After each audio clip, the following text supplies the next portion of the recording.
draga obitelji gradonačelnika Milana Bandića, poštovani prijatelji i radne kolege, te cijenjene Zagrepčanke i Zagrepčani. Dopustite mi da unatoč skromnosti gradonačelnika Milana Bandića ipak izreknem nekoliko riječi o njegovoj veličini kao čovjeka i gradonačelnika, a potom kao moga osobnoga prijatelja i prijatelja nas, gradišćanskih Hrvata, te svih vas. Znam da bi mi Milan odmah rekao: ostavite biskupe, to pisanje i te govore. Idemo delati. Dijela istina ostavljaju neizbrisivi trag o svakome čovjeku i ona uvijek govore više od svake izrečene i napisane riječi. Ali i zapisana riječ ipak ostaje. Svjestan sam da niti znam, niti mogu opisati legendu ovoga grada, ali se usuđujem reći nekoliko riječi, iako bi u trenutku tuge i bola bilo bolje šutjeti i diviti se Bogu, koji je jednom čovjeku poput Milana podario tolike i tolike talente i sposobnosti.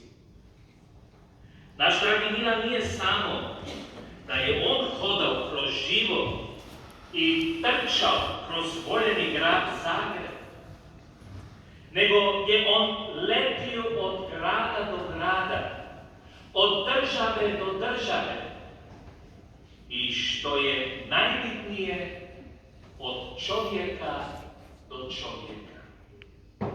U tom letu kroz život svakoga je pozdravio, svakoga siromaha je pomagao, svakoga gladnoga nahranio, svakoj uplakanoj osobi suze obrisao.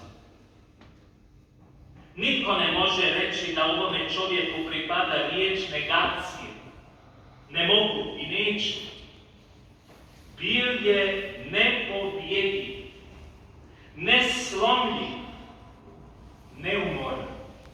Za Zagreb, za Hrvatsku i za sve Hrvate diljem svijeta, kako u Hrvatskoj, tako i u Bosni i Hercegovini i cijeloj dijaspori.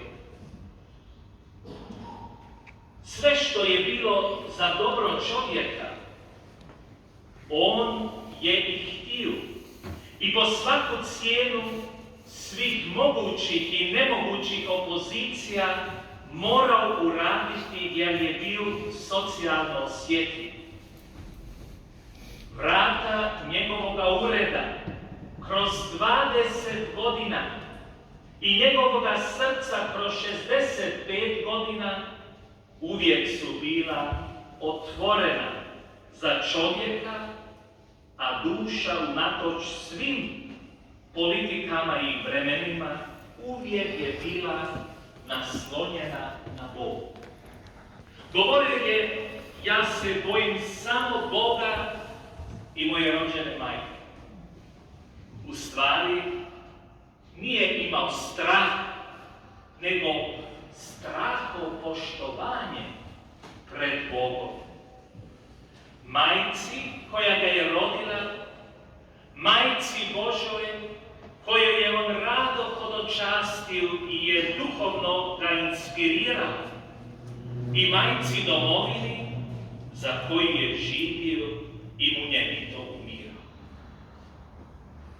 Točno prije mjesec dana, 28. siječnja, kada je fra Božo Blažević kao predsjednik udruge Hrvat sam, taj sam stoji za Hrvate u Slovačkoj, Austriji, Mađarskoj, bio na prijemu u Zagrebu, razgovarao razgovarao sam i ja kao prijatelj telefonski posljednji put s Milanom. I tada mi je ponovio kao bezbroj puta: biskupe Egidije, molim vas, molite za nas grešnike. Biti tako velik, a tako mali, biti tako moćan, opet pred Bogom nemoćan, biti grešnik, a opet i pokajnik, moram priznati kao biskup i čovjek da je to uistinu prava veličina ovoga čovjeka. Krasila ga je tolika tajanstvena poniznost koju je rijetko tko imao u ovome gradu. Hvala ti na tom primjeru dobrote iz kojeg ćemo svi moći nešto naučiti. U znak obećanja i zahvalnosti, unatoč svim poteškoćama zbog korone, došao sam iz Austrije i ja kao grešnik stati pred tvoje tijelo i moliti za tebe grešnika, u nadi da će ti Bog kao dobri otac oprostiti grijehe koji su te kušali u tvojem životu i radu. U stvari, tko je to od nas bez grijeha? Naša biskupija Eisenstadt Železno u Austriji i udruga Gradišćanskih Hrvata Hrvatska, čiji si, Milane, ti član, zahvaljujući tebi i gradu Zagrebu, upravo danas tiska knjigu i o tebi, zahvaljujući i tebi, koja se zove Rič domovine. Upravo sada neumorno lupaju čekići tiskare, upisujući zlatnim slovima ime Milana Bandića. Isprepliču se riječi u mreži tvoga životopisa: dobročinitelj potrebitih, prijatelj prijatelja, legenda Zagreba, otac grada, sin domovine i prorok Hercegovine. Dogovarali smo promociju knjige. Obećavati tvoje Egidije, bit će tu promocija u Zagrebu i bit ćeš i ti na njoj, jer ti za nas nećeš nikada umrijeti. Mi ne trebamo tebi sad smišljati nadgrobni spomenik, jer tvoj spomenik nije samo knjiga Rič domovine, nego su sve ispisane i neispisane knjige. U stvari, tvoj spomenik je cijeli Zagreb, koji stoji pred oltarom domovine, za kojeg si izgarao i na kojem nećeš nikada izgorjeti. Bićeš u našim mislima i srcima kao Zagrebačka katedrala, koja se samo zbog zuba vremena i potresa ruši i opet obnavlja i obnavlja. Dan prije smrti izustio si svoju zadnju molbu: Patrijarhu, učinite sve da Stepinac bude svet. Želio si biti u svetosti Stepinčeve blizine, zato si već sutradan otišao u njegov zagrljaj. Stepinac zna najbolje što si kao čovjek pretrpio i što si preživio i učinio za njegovu katedralu, njegov Zagreb i njegov hrvatski narod, kojeg je ostavio na brigu ljudima crkve i politike. Dok svima izražava sućut žalosti istovremeno svima upućujem i riječi radosti.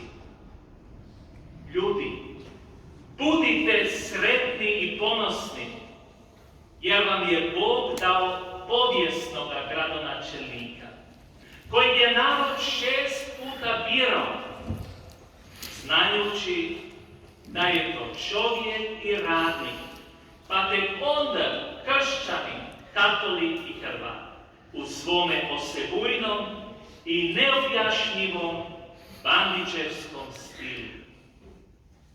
Dragi naš Milane, dragi prijatelji, živio si s nisam i nismo te znali razumjeti. Umro si i opet te nismo stigli razumjeti. Umrijet ćemo i nikada te nećemo moći razumjeti. Nemojmo plakati za Milanom kao da smo ga izgubili, nego se radujmo i zahvalimo Bogu što smo ga imali. Iako znam da nećeš ni u grobu mirovati, ipak ja ti želim od srca počivaj u miru Božjem, u ljubljenoj hrvatskoj grudi. Ostaćeš ne samo u našim sjećanjima, nego posebno i u našim molitvama. S velikim slovima kaže na kraju prijatelju i legendo Zagreba. Hvala ti i Bog plati za sve. I znam da nisi rado slušao duge propovjedi, pogotovo ne od biskupa. Volio si slušati moje propovjedi, ali još više si volio slušati kada sam na propovjediju i zapjevao. I oprostiti jako je korizma. Želim završiti s vama skupa da sa ovom pjesmom koja je ovdje poznata se njemu zahvalimo i od njega stvarno oprostimo. Za